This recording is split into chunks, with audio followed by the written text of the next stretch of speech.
Hello, it's your favorite Magenta Otter in the kitchen today to show you how to make my life-changing homemade chocolate protein shake. This video is going to have three parts. First, I'm going to tell you about all the ingredients and why they're in the shake. Second, I'm going to show you really quickly how to put the shake together. And then third, and this one's really important, I'm going to show you a couple tips on how to make assembling these ingredients happen as easy as possible to save time, both in assembling and measuring, but also cleanup. Let me say right off the top that if you are keto, carb avoiding, carb hating, doing Atkins, this is not the shake for you. If you want to buy a little carton of protein shake that has 5 calories and 50 grams of protein, I'm exaggerating, but you know what I'm talking about. Those shakes that are pre-made shakes that promise you just loads of protein for very few calories, the reason those shakes achieve that high level of protein is it's basically whey with water. And I personally just really don't like the way those pre-made shakes taste. Also, I think reading the ingredient label is a little scary on those. And I've tried all kinds of protein powders. To me, they don't taste good. I really don't like the aftertaste, and I think they're expensive. So I sought out a recipe that would include whole foods, real ingredients, and avoid protein powder while still giving my body the protein, complex carbohydrates, good fats, and all kinds of healthy nutrients.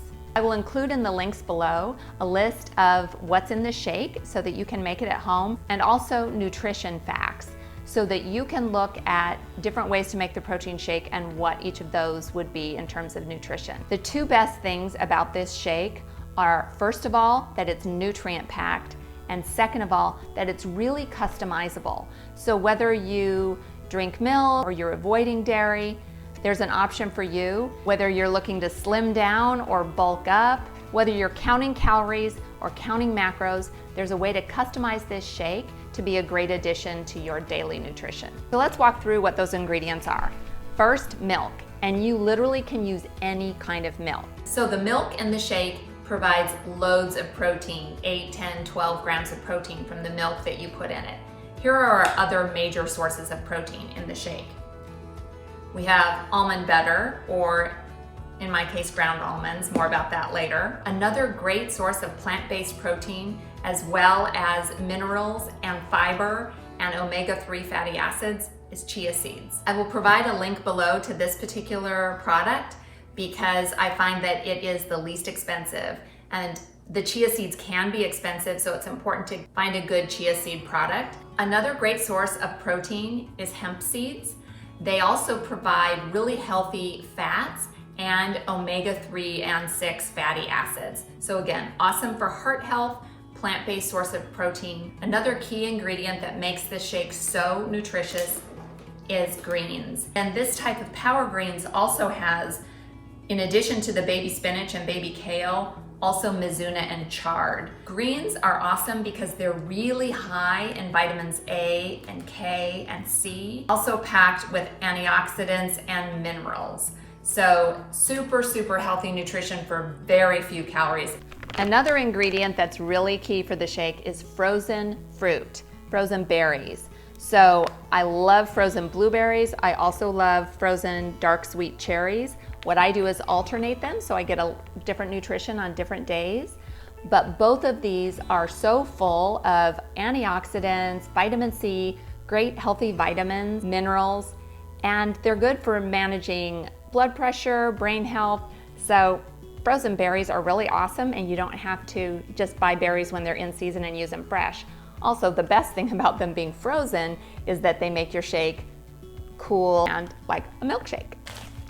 The other secret ingredient that falls in that camp is bananas. And these are frozen bananas that we just make sure the bananas are ripe, slice them up, and then we put them in these gallon-sized zip top bags that we reuse over and over again. And this is awesome because it's really convenient to just put some frozen banana in your shake in whatever amount you want. One of the most important ingredients for making this shake so delicious, of course, is the chocolate. And you definitely want to use only 100% pure cocoa powder in this recipe. The cocoa powder is healthy in terms of nutrients, not just great taste, because in addition to having some protein in it and some fiber, it also has really heart-healthy polyphenols in it. So basically like a Roto-Rooter, cleaning out your arteries and helping your heart stay healthy. Okay, I'm not gonna lie, this last ingredient is not healthy. It's not that it's super unhealthy, it's not a donut, but honestly, it's not going to do all the magical things that the other ingredients will do. But what it does magically do is make the shake taste like a chocolate milkshake. And that ingredient is sugar-free vanilla syrup. It is sugar-free, so it has Splenda or sucralose in it. And for those of you who are avoiding artificial sweeteners or sugar, you can absolutely use agave honey or just drink the shake that's not as sweet. But in our house, we love this sugar-free vanilla syrup because a little splash of this really just makes it taste like a chocolate milkshake to us.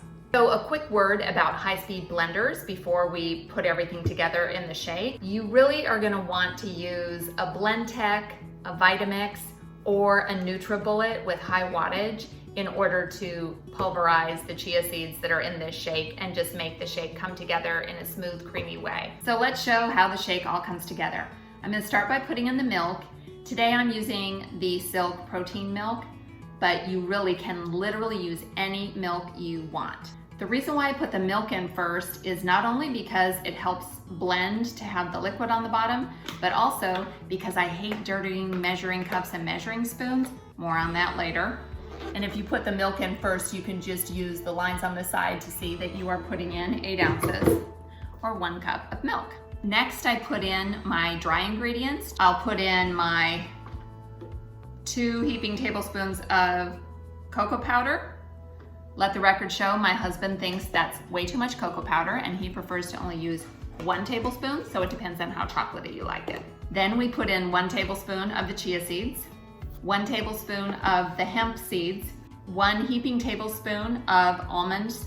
If you're not using the ground almonds like I am, then you would just use almond butter. Now it's time for the greens. I like to put in a big handful of greens. Note if you are using lots of greens or if you are using lots of frozen foods, whether it's frozen bananas, frozen berries, or your greens are frozen, the shake will be a lot thicker. Also, if you're using that Silk protein milk like I am today, that's gonna make your shake thicker, so you might need to add some water just to get it to a good drinkable consistency. Now it's time for the secret weapons of sweetness. Frozen dark cherries. I love this combination with the chocolate. It's like chocolate covered cherries. And then the frozen bananas. These frozen bananas really add a lot of sweetness and a great frosty, smooth milkshake texture. And then my vice, my secret ingredient that makes it taste like a chocolate milkshake, the vanilla syrup. I have this little drizzler top that I put on it. This also saves from having to use a measuring spoon. I am gonna add about a half a cup of water because I used a lot of greens and I used that thick protein milk. Now we have our thick, rich, delicious chocolate protein shake. Be sure to look in the description below for links to all kinds of product recommendations that will help you make this shake. And please hit the like button. Now I'm going to share a tip that will show you why I love buying this type of chia seeds that come in this reusable container. In addition to being really economical and organic, they come with this nifty reusable scoop in them. And it's a tablespoon, which is how much chia seeds we put in the shake. So if you buy these chia seeds and you're like us and you go through a lot of chia seeds over time, you end up with other empty containers and other extra scoops, so that all the other things that go in the shake, like hemp seeds that you also use a tablespoon of, or almonds, in this case it's the ground almonds, where I use a heaping tablespoon of those. Really so much easier to measure and clean up these ground almonds than actual almond butter that you buy at the store. And lastly, the cocoa powder. You keep a spoon in each of those dry ingredients. It saves a ton on cleanup time and makes measuring really easy. So to grind up almonds for my substitute for almond butter, I take definitely roasted. It has to be roasted. If you use raw almonds, it won't work right. I don't use this blender jar that we use for blending to make the ground almonds, because you need, if you're using a blend tech, a twister jar like this. A Vitamix with the blender can also work because you need to be able to move the almonds around to have them be easily ground. Pour about 1 to 2 cups of almonds into the twister jar. We're increasing the speed. We twist the twister jar, or if you're using a Vitamix, use the blender to move the almonds around so that they all get ground up. As you can see, it takes a total of 4 seconds to grind the almonds. It happens really fast.